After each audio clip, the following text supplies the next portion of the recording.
இறையேசுவில் பிரியமான அன்பு மாதா தொலைக்காட்சி நேயர்களே, உங்கள் அனைவருக்கும் இனிய வணக்கம். இந்நாட்களில் வாசிக்கப்படுகின்ற நற்செய்தி பகுதி நமக்கு தொடர்ந்து 3 விண்ணக ஆசிரியரை பற்றி பேசிக்கொண்டே இருக்கிறது. ஒன்று அன்பு, 2வது அமைதி, 3வது மகிழ்ச்சி. அந்த அன்பை பற்றி இன்று மிகவும் ஆழமாக ஆண்டவர் இயேசு தன் சீடரோடு பகிர்ந்து கொள்கின்றார். நான் உங்களிடம் அன்பு கொண்டிருப்பது போல நீங்களும் ஒருவரிடம் அன்பு கொண்டிருக்க வேண்டும் என்பதே என் கட்டளை. இது இயேசு நமக்கு தருகின்ற மிகப்பெரிய கட்டளை. 10 கட்டளை வச்சிருக்கிறோம். 10 கட்டளையிலும் இந்த 2 கட்டளை அடங்கும் என்று நாம் படித்திருக்கிறோம். ஒன்று, எல்லாவற்றுக்கும் மேலாக இறைவனை அன்பு செய்வது. 2வது, தன்னை அன்பு செய்வது போல அடுத்திருப்பதை அன்பு செய்வது. இரண்டுமே அன்பில்தான் மையம் கொண்டிருக்கிறது. அன்புதான் வாழ்வாக இருக்கிறது. நம்ம வாழ்க்கையை பாருங்கள், பிறப்பு முதல் இறப்பு வரை ஆலோசித்து பாருங்கள், என்ன மிஞ்சி இருக்கிறது? அன்புதான். பெற்றோர்கள் பிள்ளைகளுக்காக உழைக்கிறார்கள். பிள்ளைகள் அவர்கள் பிள்ளைகளுக்காக, உறவுகளுக்காக, நன்மைகளுக்காக உழைக்கிறார்கள். நம்ம இதற்காக பல்வேறு பணிகளை மேற்கொள்கின்றோம். நம் குடும்பத்திற்காக, நம் உறவுகளுக்காக. அந்த அன்பு இருப்பதனால்தான் நம்ம இந்த அடிப்படை தேவைகளை பூர்த்தி செய்வதற்கு இரவு பகல் பாராமல் நாம் பல்வேறு நேரங்களெல்லாம் செலவழித்து, இரவென்று பாராமல் நாம் குடும்பத்திற்காக, அந்த தூய அன்பிற்காக உழைத்து கொண்டிருக்கிறோம். இந்த அன்பு என்பது பல நேரத்தில் ஒரு குறுகிய அன்பாக இருந்து விடுகிறது. தன் பிள்ளைகளுக்குரிய அன்பாக மட்டும் இருந்து விடுகிறது. தம் உறவுகளுக்கான அன்பாக மட்டும் இருந்து விடுகிறது. ஆனால் இவற்றை கடந்து நாம் வர வேண்டும் என்பதுதான் இயேசுனுடைய ஒரு அழைப்பாக இருக்கிறது. இயேசு ரொம்ப அழகாக சொல்கிறாரு பாருங்க, நான் உங்களை பணியாளர் என்று அழைக்க மாட்டேன்.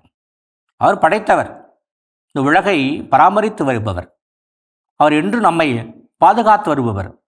ஆனால் அவர் அதிகாரத்தோடு பேசாமல், ஆணவத்தோடு பேசாமல், மாறாக அவர் மிகவும் ஒரு அன்போடு பேசுவது. உண்மையாகவே அந்த வார்த்தைகள் நம்முடைய இருண்ட உள்ளங்களுக்கு வெளிச்சத்தை பாய்ச்சுகின்றன, ஒரு புதிய நம்பிக்கையை தருகின்றன. நான் உங்களை நண்பர்கள் என்பேன். நண்பர்களை எல்லோருக்கும் பிடிக்கும்.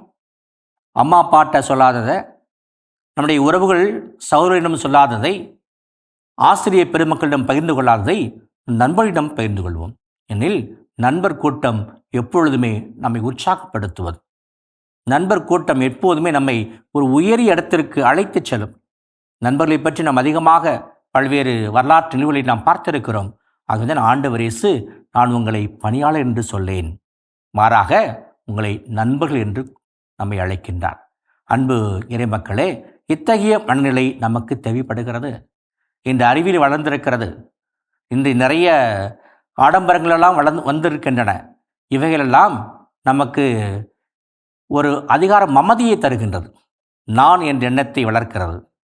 ஆனால் ஆண்டவர் இயேசு இவற்றையெல்லாம் நமக்கு ஒதுக்கி வைத்துவிட்டு அன்பின் மக்களாக இருக்க வேண்டும், உறவின் மக்களாக இருக்க வேண்டும், நண்பர்களாக, தொழில்களாக, தோழர்களாக பயணிக்க வேண்டும் என்றுதான் இயேசு விரும்புகிறார். ஆகவே நீங்கள் நண்பர்கள் என்பதை மறந்துவிட வேண்டாம். ஆகவே என்னன்னா, எல்லாவற்றும் உங்களுடன் நான் பகிர்ந்து கொண்டு விட்டேன். தலைவர் பணியாளர்கிட்ட எல்லாமே சொல்ல மாட்டார், கட்டளையிடுவார். நான் அவ்வாறு கட்டளையிடவில்லை.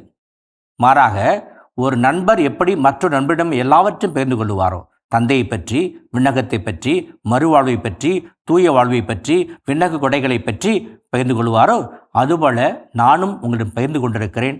நீங்களும் மற்றவரை பணியாளர்களாக நீங்கள் நடத்தாமல் தோழர்களாக, தொழிலாக நடத்துங்கள் என்று அழைப்பு எடுக்கிறார். அது மட்டுமல்லாமல் ஒருவருக்கு மிகப்பெரிய ஒரு கொடை என்ன என்பதால் ஒரு தன் நண்பருக்காக உயிரை கொடுப்பது. அத்தகைய உயிரை நம் தலைவர் நமக்காக தந்தார், நம்மை மீட்டு கொண்டார். ஆகவே அத்தகைய உயரிய தியாகத்தை நாமும் மதிப்போம், போற்றுவோம். அத்தகைய வாழ்வை நோக்கி பயணிப்போம். ஆமென். இயேசுவுக்கே புகழ், இயேசுவுக்கே நன்றி. மரியே வாழ்க.